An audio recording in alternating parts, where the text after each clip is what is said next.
আমার মাথা ঘুরছে। I feel giddy. আমার খুব মাথা ধরেছে। I have got a bad headache. তার ঘুম ধরেছে। He feels sleepy. তার ক্ষুধা লেগেছে। He feels hungry. আমার ঠান্ডা লেগেছে। I have hot cold.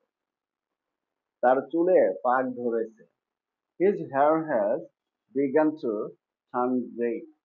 ঘরে আগুন লেগেছে। The house has caught fire. দরজায় খিল দাও। Bolt the door. সব সময় মাথা ঠান্ডা রাখিও। Always keep your head cool. তাকে যাওয়ার পথ দাও। Make way for him. আমার হাত ছেড়ে দাও। Let go my hand.